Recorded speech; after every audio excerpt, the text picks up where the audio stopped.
7 o'clock. Ready to go? Yep. Okay, everyone. I'm going to call the November 17th, 2021 meeting of the Lakewood Sigmund Commission to order.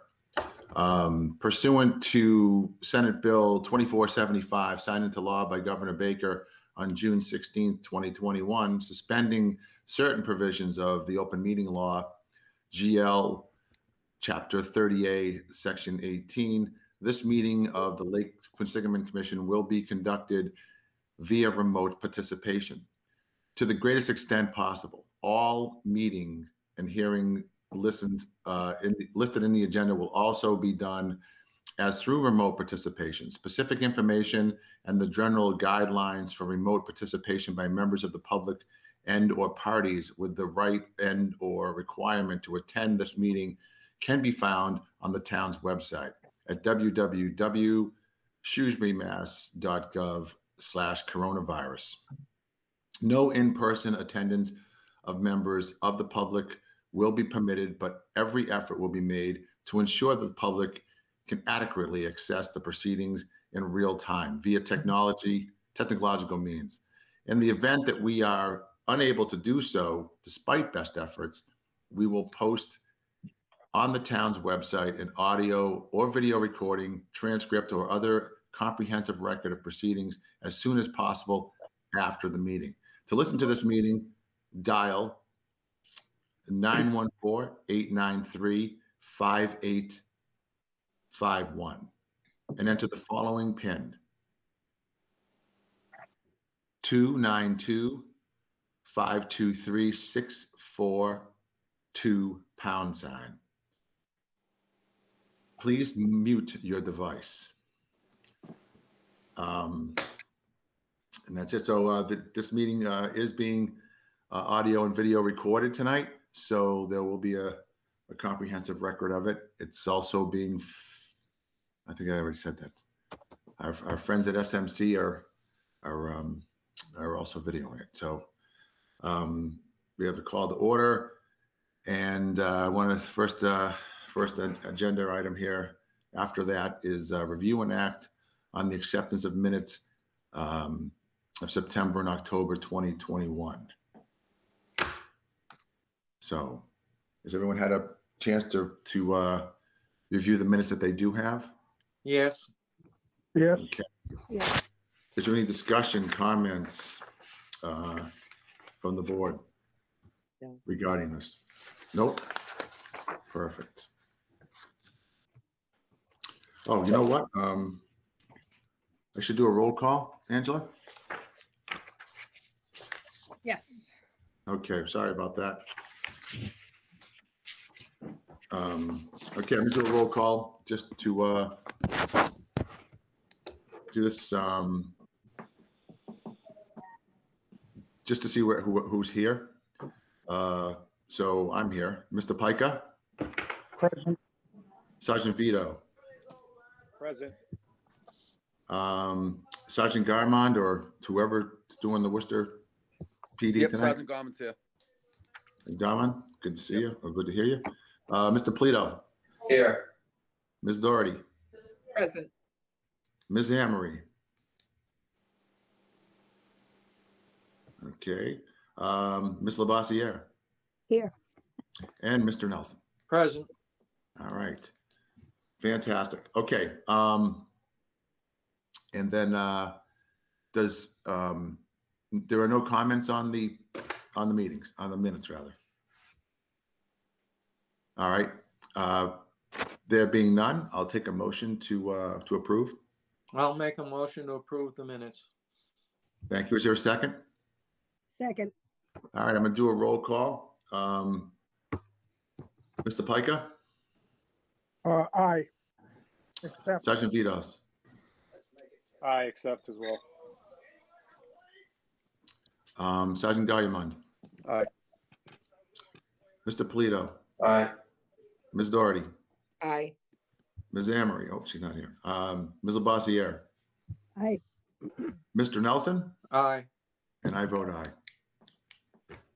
Perfect. Next item is review and approval of bills and expenses. Do we have any bills and expenses?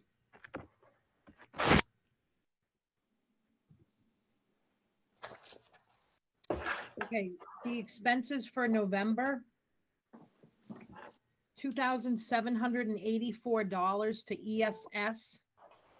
This was for the Half Moon Bay Prosilicor pilot study. We had an ad for the Telegram, $140 for the drawdown notice. And then $214.50. This was for postage for all the dock permit mailings throughout the season.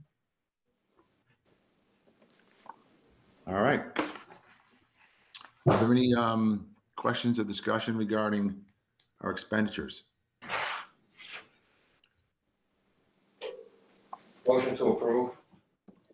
Is there a second? I second it. Okay, you're going to roll call again. Mr. Pica? Willing to accept the report as given. So that's aye? Aye. Okay. Sergeant Vitos? Aye.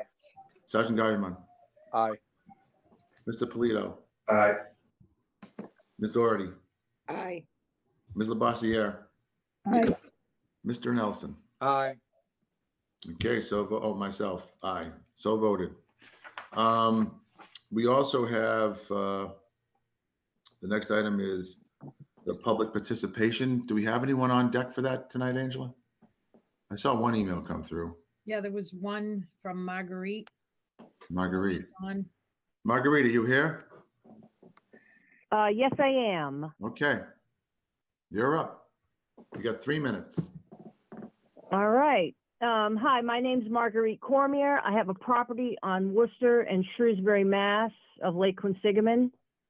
Below are my concerns I'd like the board to discuss, and at some point, if they could be put on a future agenda. I want to thank Peter for getting back to me in an email to go over this a bit, but I would still like to be heard and have it on record.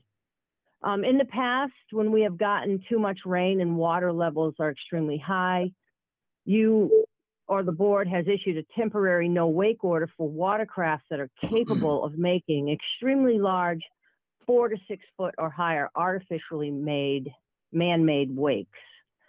I'm requesting to have the same order issued with the drawdown of the Lake Quinsigamond on or about November 1st and on or about April 1st in any given year. In my opinion, a no-wake order stopping potential watercraft that make extremely large 4 to 6 foot or higher artificially man-made wakes, that's a mouthful, would be of great service to the lake abutters. It's extremely difficult and takes deep pockets of money to go after watercraft that create these large artificial man-made 4 to 6 foot wakes and damage someone's dock. Many lake butters, they disconnect their docks to protect them as best they can when the water levels go down and it freezes. When these huge wakes start hitting these vulnerable docks, they're not in their natural position, and this can be very damaging. My hope is that addressing this problem sooner rather than later will help solve some of the issues that are already ongoing. And part of what I'm saying now, Peter has addressed. In the past, the no-wake orders have not been able to reach the lake abutters and visitors. And I'm asking, is there a way to do this effectively, either by phone or alerts? Peter mentioned a reverse 911 could go out to Worcester residents as well. And I'm wondering, have we heard back from the Worcester yet that they're going to add that on? I'm looking forward to receiving responses at a future date to my above-asked concerns and implementing this order as soon as possible, or at least be put on a future agenda to be discussed. Your help's greatly appreciated in making Lake Quinsigamond a better place for all of us to enjoy. And that's it. Okay. Thank you, Marguerite, and thanks for for stepping up and participating. And we'll take that under advisement, and we'll address those issues as best we can.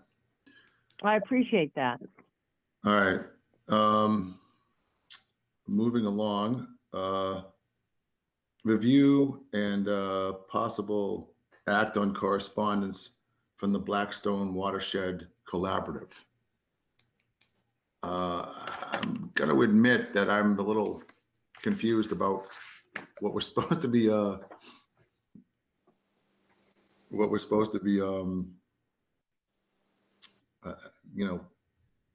acting upon in the correspondence.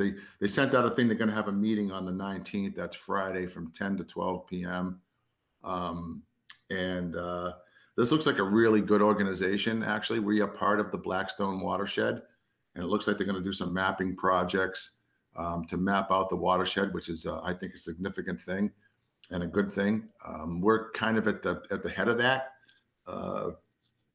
geographically speaking, but I'd be interested to see exactly above us what they consider the watershed from Blackstone. And I would like to participate in this meeting if I can pull it off, but I'm not sure I'm going to be able to on Friday.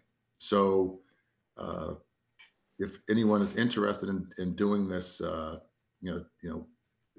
in and see what these guys are up to. They're going to discuss the budget. They're going to discuss some plans that they have as far as mapping out the different water bodies and parts of the Blackstone watershed, as well as doing a study and a review of access to the lakes and ponds and rivers and streams that I say access, the public access to it, that make up comprise the Blackstone watershed. So it's all good stuff, and the Blackstone itself has come such a long way, and they've done such cool things with walking trails and making the access a lot better, and certainly cleaning up the river and the canals. Because there was, when I was growing up, the Blackstone runs through Sutton and Millbury, and it was always a horror to be near that thing. But it's a lot better now. I don't know if I drink it, but I wouldn't be so afraid of falling in as I used to be. So if anyone's interested in doing that, they can. If anyone has anything they want to discuss about that, please let me know right now. I have a question. Yes, sir. Peter, can you give us a website where we can find out whether or not it's in person or it's Zoom or? It looks like it's in person, with Bill. I will forward all that information for you. It looks like it's at 950 Main Street, Worcester, Mass. This is being run out of Clark University, the collaborative.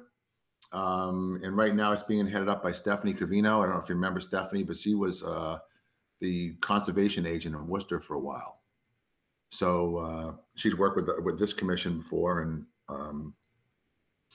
other bodies around. So that's my understanding that it's going to be inside, because it's room 111. So it's 950 Main Street, Worcester, Mass. Room 111. It says parking's in the rear. So basically, I'm pretty sure that's Clark University down there by the address and what I know. But there's also, you should have gotten in a packet. There's an information sheet on this, Bill. And what time is that? What's that? What time is the meeting? It goes from 10 a.m. to 12 p.m. So 10 a.m. to 12 noon. Thank you. And as I said earlier in the meeting, for those of you who came on board after I said that, I've been under the weather the last few days. So if I lose my voice, I apologize. I can make hand signals or put little messages on the thing here later on if I run out of steam. Pete, this is Barbara. I had a question. Sure. What is the Blackstone River Collaborative? We've got the coalition. So I just wonder what the difference is and who are the parties. That's a good question, Barbara. I honestly don't have I don't know. I don't know what the difference between, until you just said that, I was thinking what'd you say, it was the coalition? Yeah.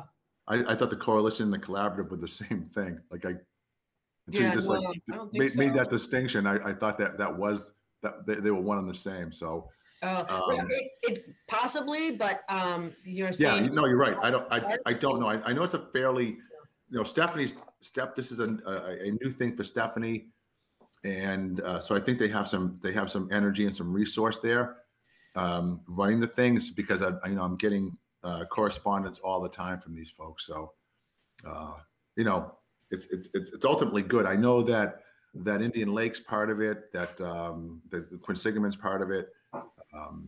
I'm surprised that they haven't, reached out to the watersheds, or maybe they have under the coalition part of it. Yeah, we usually are in touch with Peter Coffin with the Blackstone River Coalition. Yes. Yep. I did I hear. know he's part of the gang that's in this. So. Okay. Yeah. No, we haven't heard anything, and I haven't gotten anything from them.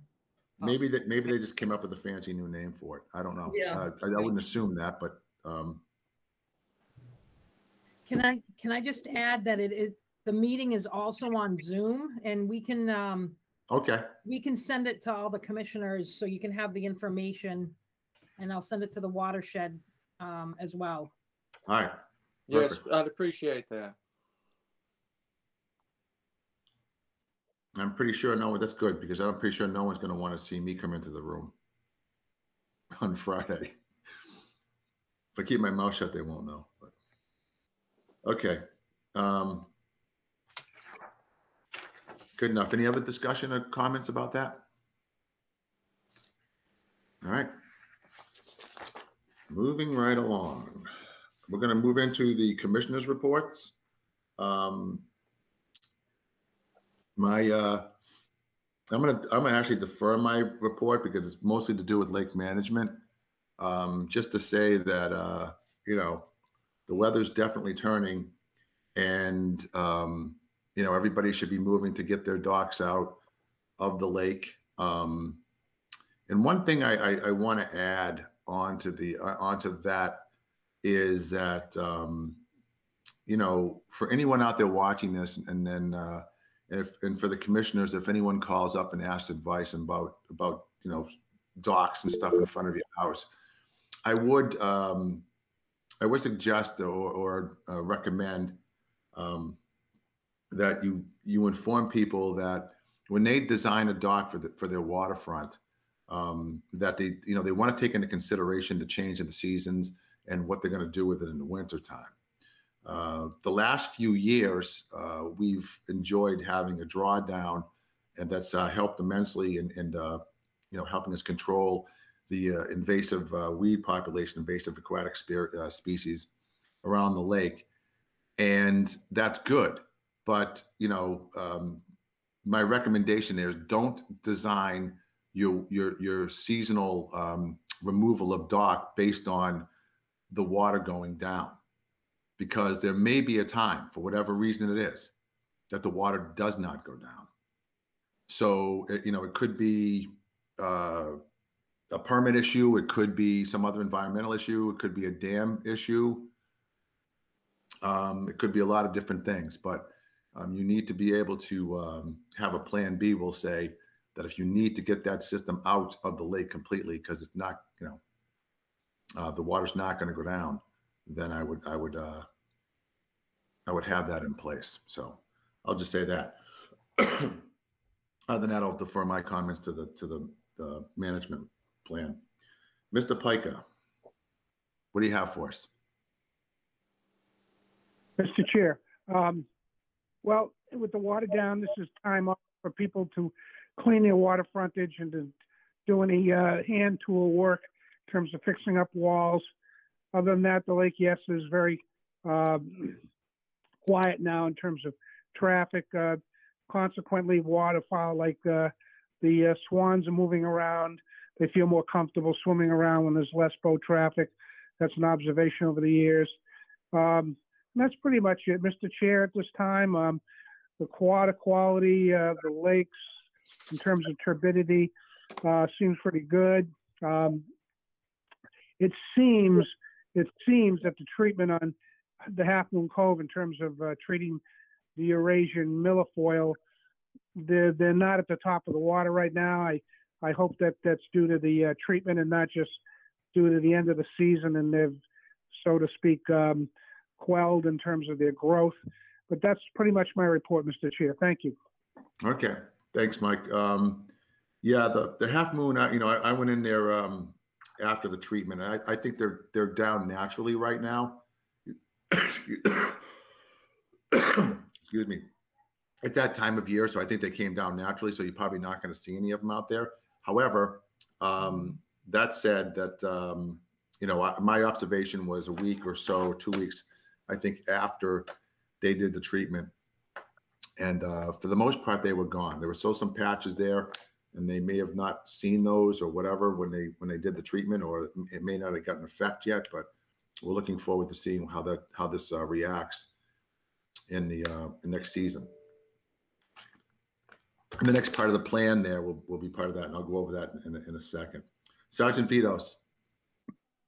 Good evening, Mr. Chair. The only thing I have to report is that the police boat is officially out of the water for the season. So if we do have any calls for emergencies, we're going to have to resort to the fire department to assist us with the hovercraft. And that's pretty much the extent of my report for today. Okay. Sergeant Garryman. Same thing. Our boat's out of the water. Any issues on the water would have to be handled through the Worcester Fire, the Shrewsbury Fire Department with the hovercraft. Okay. All right. Thank you very much. So, I want to take the time to extend the Commission's thanks to law enforcement, Worcester and Shrewsbury, and the EPOs and the state police this year, and anyone else who pitched in to make this a safer place. We really appreciate it. I think you guys did a great job, and it's good to see that as a user and resident of the lake, it just makes you feel better that it's a little safer out there, and that we have you guys. So if there's anything we can do as a group to support you any further than we do, please let us know, and that can extend to keep out of the way type thing too. But I mean, if there's anything we can do to help out, then we would certainly like to extend that help if we can. So thanks again, and I'm glad everybody was safe this year with all of you, and I hope we have a great season next season as well. Okay, just a comment with regards to the drawdown. Anybody's doing work on the shore, it's to be done with hand tools, removing debris or cleaning up from the fall and whatnot. Anything beyond that would require an order of conditions. That's it. Great point, Ken. So make sure you have, you guys have permission to do whatever you want to do on the shoreline if you're going to do anything besides work with hand tools down there. Ms. Doherty. I don't have a report per se, but the Conservation Commission met last night, and our conservation agent had a question regarding budget and funds. She said at one point there had been discussion about funding from the different towns to help with the lake management, and she didn't know where that stood, and she asked me if I would ask the question if this is an appropriate time. Yeah, actually, it's me, so every time's an appropriate time to ask about giving us money. Okay? So feel free to call me in the middle of the night if you want. No, I would never do that. But yeah, we get funding a couple of different ways. Shrewsbury, when I first approached Shrewsbury and Grafton and the city, I kind of knew my way around the town government better than I knew my way around city government. Mm-hmm. But I approached the Board of Selectmen and asked them to put on the warrant that we get funding from each of the towns. And I think at the time I asked for $30,000 apiece from the town. And I went to Shrewsbury, and I got some pushback, and but we eventually got over that. We had to change the charter a little bit because there was a question about whether we were able to have the authority to spend money and to make contracts and all that. So we straightened all that out. And every year for the past 3 or 4 years, I guess now, Shrewsbury has given us an appropriation through town meeting. Grafton, we're going to put us on the warrant the first year, but I pulled back because part of the covenant, this was all 3 communities said this independently of each other. They said, I'm not putting any money in if the other guys don't put money in. So, when Shrewsbury pushed back, I said, I'm not going to make Grafton do it if Shrewsbury's not doing it, because that was kind of the handshake agreement we had there, right? So I went back to Grafton and said, we're gonna pull back because we don't, it's not fair. And they appreciated that. When I went back to them the next year after we get everything all straightened out, they shot us down. So we haven't got any funding from Grafton since then, except for the CPC money that we got this year, which was it's different than the town budget, and we can't use that. We legally can't use that for maintenance and treating weeds and stuff like that. Okay. So we're going into our budgeting cycle, and so our next meeting, I'll put that on the agenda because I appreciate it. Should be pushed forward from our end back to the town, and so right. I'm happy to pursue that. Okay, that'd be fantastic. No problem. And we treat them. My mouth, yeah.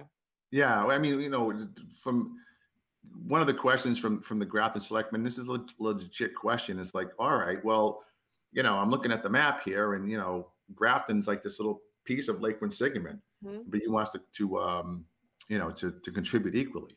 And but when you look at Grafton's waterfront, it's not nothing over there. It isn't. And the other part of that is that the highest density of invasive milfoil that we have in Lake Quinsigamond is in Grafton.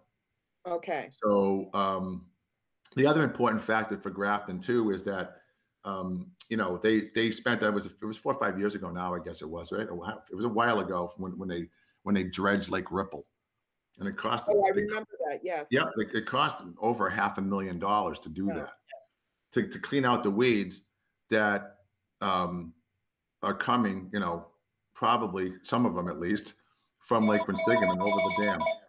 So that was one of the things, and it's hard to stop that, to naturally stop that from going over there because it goes over in fragments and who knows. So, that was another concern. So it's good to get that stuff out of there, especially the stuff that's in Grafton, because it's right in front of the dam.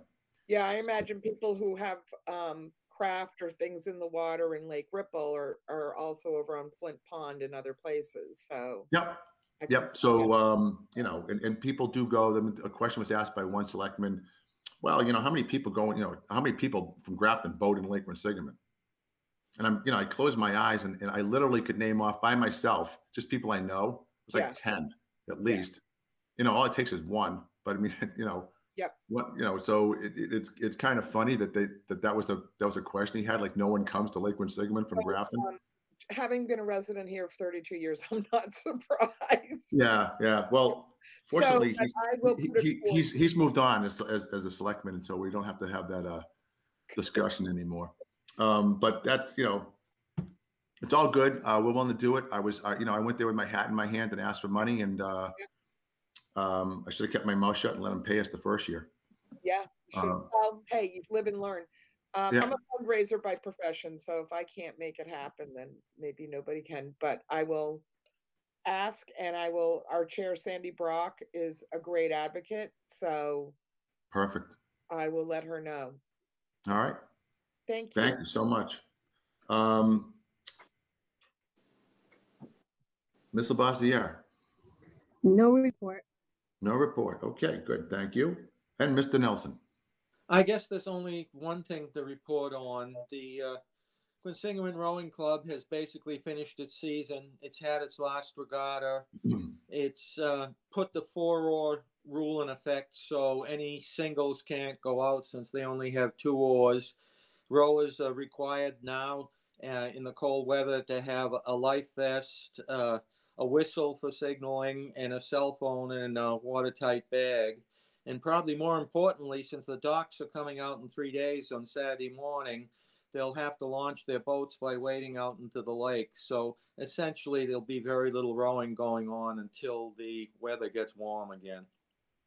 Okay. I know that there are people in that rowing club that do go out there and row in the winter, because I was teaching them yoga one year, and man, they went out some weather I wouldn't.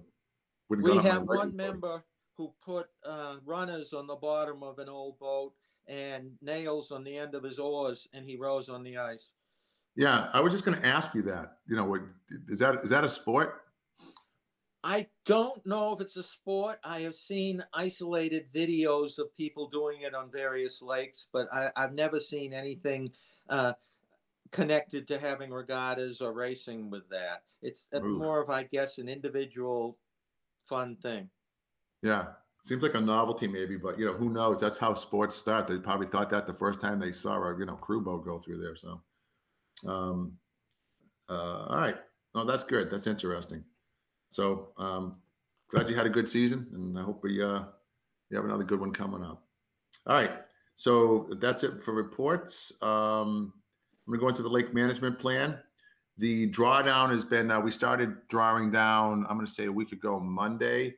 Sorry, it was actually a week ago Tuesday, and we dropped the dam a couple of inches every few days. So we're down close to the end of it now. We still got a little ways to go, but I don't think it's not significant now. We're probably at least 3/4 of the way down. So it's going to be a little bit more of a drop, and then that'll be it. So. It was very successful. I went to a couple of them, and the new crew, our new dam guy, Matt Carlson, is a great guy. So he's in there doing it. So that's all good. Everything was working well at the dam house, and the gate was working well. So everything looked good up there, and the water, like I said, the water's receding. So that's all good. And we're going to be working over the off season to,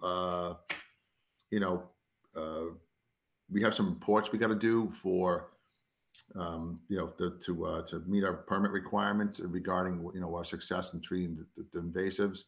We're going to go back at Natural Heritage again to further our pilot program with Prosillicor in the concern areas with the rares in them, which would be Half Moon Cove, although we didn't find any in Half Moon Cove last season, and again in Old Faith. So maybe we'll be able to treat in Old Faith. It's got a dense population of milfoil in Old Faith, as well as water chestnut, although Prosillicor is not really a solution for that. But it also has Vasii in it. So we'll go after those permits as well. And also we'd try to get some permitted started for a drawdown at Newton Pond, and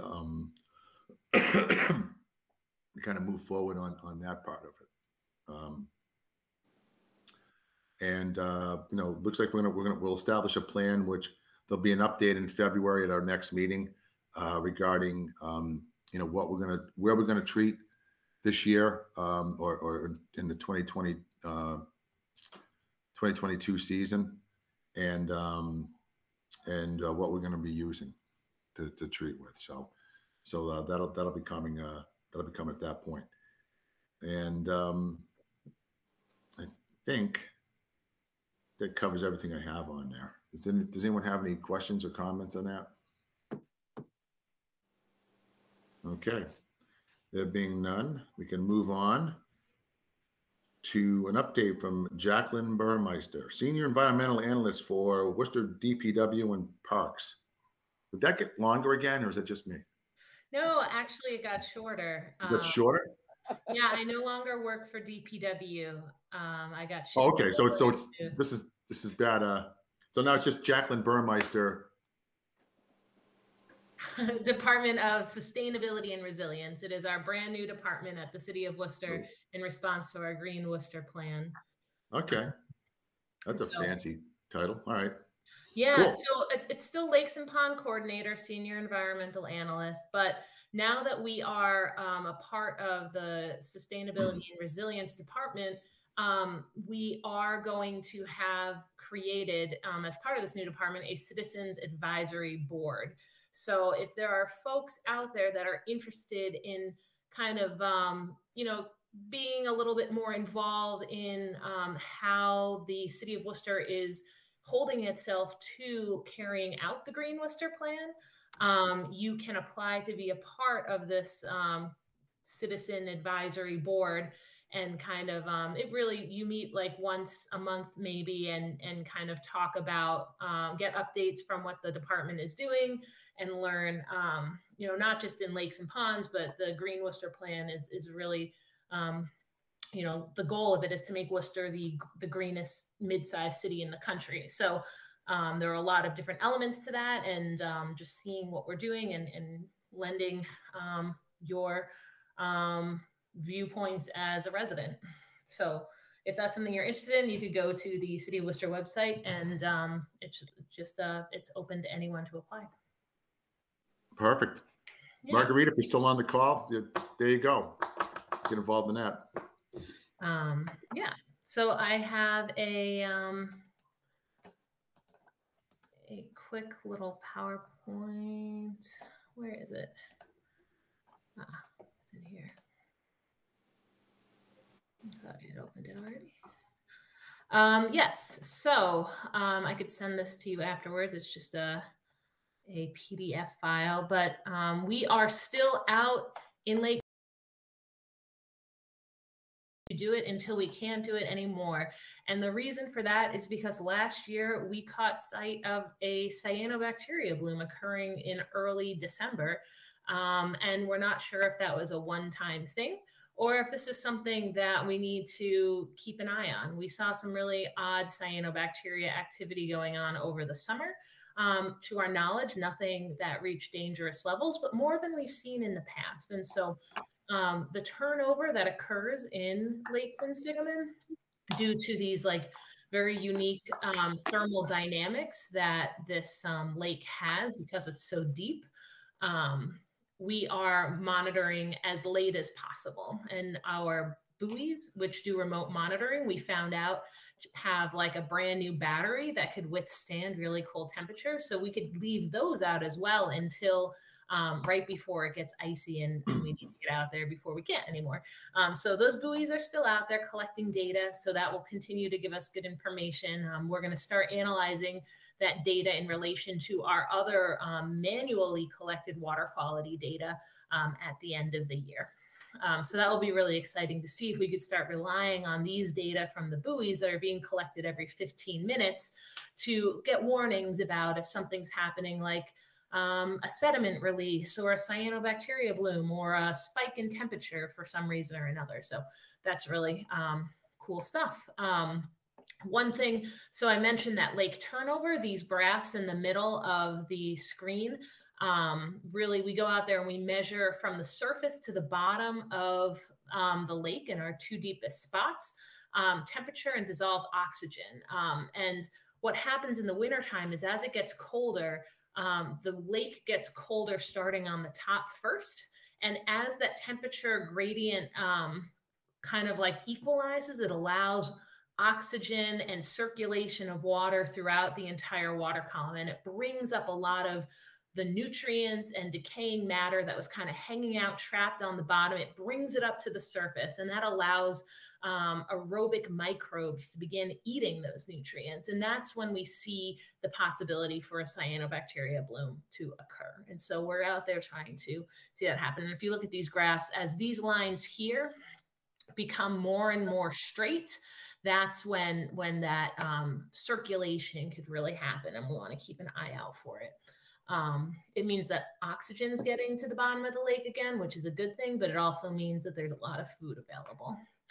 The clarity is about 9.25 feet right now, which is all right. I'd love to see it a little bit clearer. But it was a pretty windy day when we took that measurement too. So that kind of affects it as well. Our phosphorus levels are still fairly low at the surface. So we know that that circulation hasn't completely occurred yet. Yeah, I guess that's really all I have for you today. Does anyone have any specific questions? Oh, I also wanted to let you know that we have some new reports coming out tomorrow for the Worcester Cyanobacteria Monitoring Collaborative. You could find those reports on the City of Worcester WCMC website. You could see all the reports going back for the entire summer. And if you go to worcesterma.gov/WCMC, you can see the reports for all of the lakes that are in the program, including Newton Pond, Flint Pond, Lake Quinsigamond, and I believe we have a report in there from Jordan Pond as well. So some cool stuff. Does anyone have any questions? Jackie, I had a question. This is Barbara. Last month, end of October, I think it was the 26th, there was the release, stormwater overflow from the up on Belmont Hill, the construction sites, one of them. And the resident and the towers took a picture of all the sediment going into the lake. And I know you were right on it, so we were wondering what happened to that. Yeah, great. Thank you for bringing that up. So yes, what day was that? I want to get that day. There was a day where we had a pretty heavy rain event. And there was a resident that sent in a photo earlier in the day of what we have started to call a plume coming out from the under the Route 9 bridge. And because we got the picture so early, thanks to our concerned residents, we were able to get out there and identify the source coming out of the stormwater system.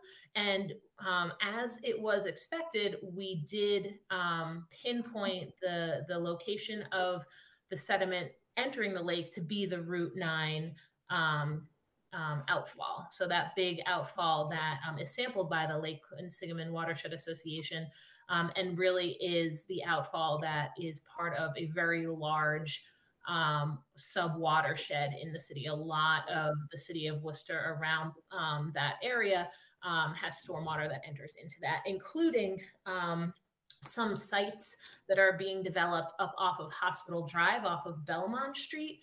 The Galaxy site and the Wuji site, which are this big park that is being industrial park or business park that is being developed right now, and has been under intense scrutiny by the local conservation commission. You know, they have been apparently they've had.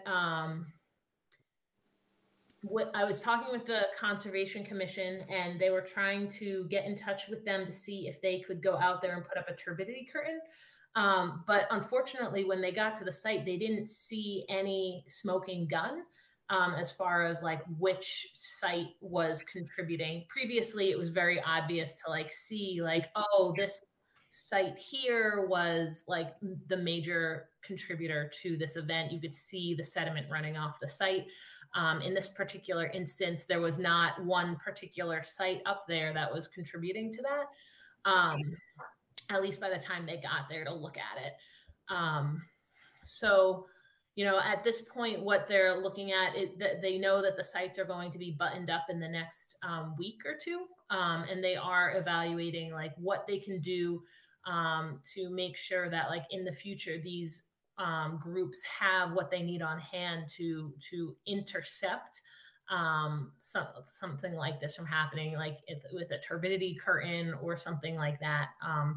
And so, yeah, it was pretty disappointing to see that they didn't actually get to identify where specifically it was coming from. But I think, you know, based on the fact that that had happened in the past, we think that it was probably in that area, maybe a combination of sources. But my understanding is that the sites are buttoning up for the winter now. So yeah, probably not as satisfying an answer, but by the time I guess Concom got out there to the site, they weren't able to link it to any place in particular. I see a hand up from Mike Liberty. Hi, Jacqueline. I just was wondering, I know maybe it was hard to find out where that silt came from, but are they still given their history up there? Are they still using silt sacks in the storm drains? And is there a program still being, enacted? And yes, and that's precisely why it was hard to find that smoking gun, because all of the groups up there were still doing all the things that they were supposed to be doing from the last event. Thank you. Yep. Okay, is that it, Jacqueline? Unless people have additional questions. Does anyone have a question, comment,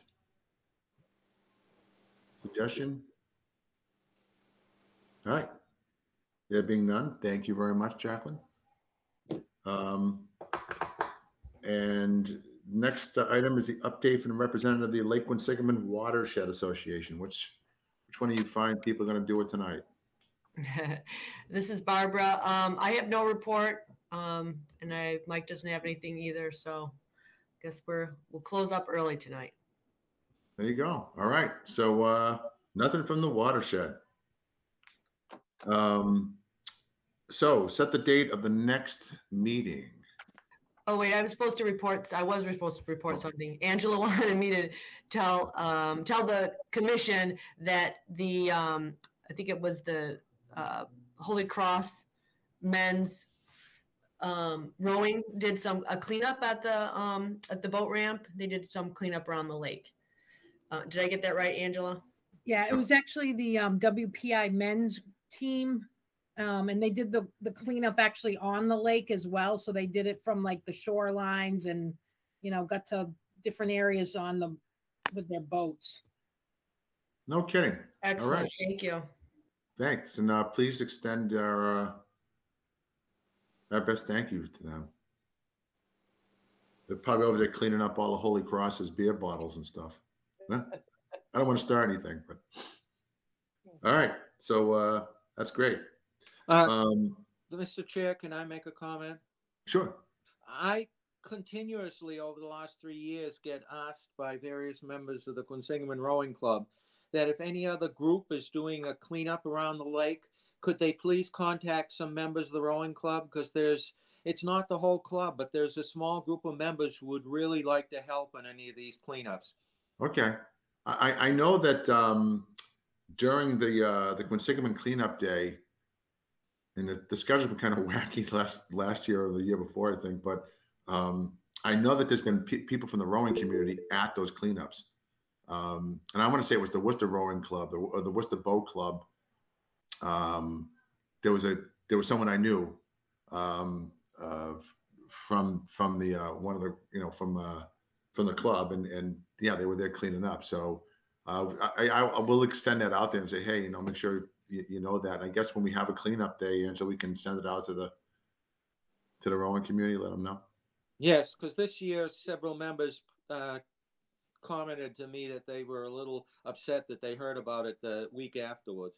Yeah, well, it's kind of a volunteer thing. It's listed for Yeah, it's posted. Can I also say that if people sign up for the Parks and Recreation listserv for the town of Shrewsbury, you would get notification. We had it advertised on the town website, Twitter, Facebook. I think it was mentioned at a couple of meetings. So, I can reach out to them also because we have other areas that still need to be cleaned up if they'd like to help out at either the boat ramp or Oak Island. We still have some areas that could be done now if they're still interested. Okay, and at their next meeting, I'll mention the fact that they can get this information on the Shrewsbury town website. Yeah, and I think Oak Island could probably be done weekly. So, all right, perfect. Any other announcements that Angela wants you to make, Barb? before we leave? I did have one other thing. The Lake Quinsigamond Commission also has a listserv. I checked, and I think we have like 150 members. Anybody from Shrewsbury, Worcester, or Grafton can join that, and that's where we also send out notices about the lake, about the no wake zone, if there's any ramp closures. So really want to try to get more people to be on that listserv. And if you go to the Town of Shrewsbury website, if you go to the section that says notify me, and then you look for news flashes, you can enter your name and an email address. And then anytime we send anything out, you'll get an email about it. Perfect. So, all right. I'll mention that also.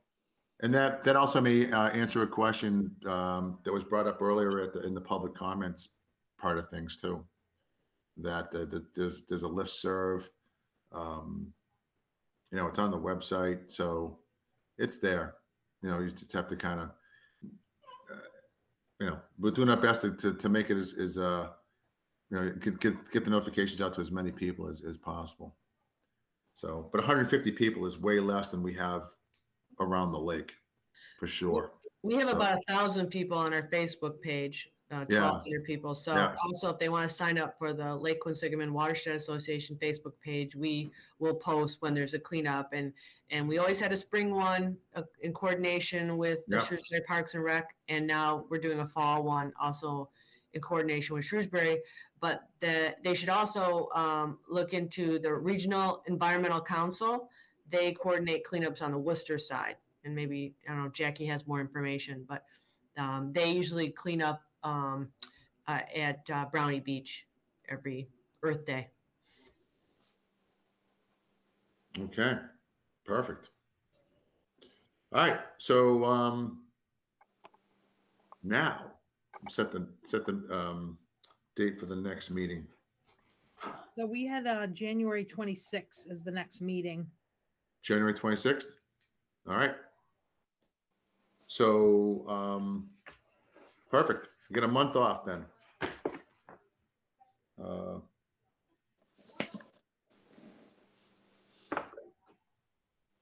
That's good. January 26th. And if there's no further discussion or comments or anything, I will accept the motion to adjourn.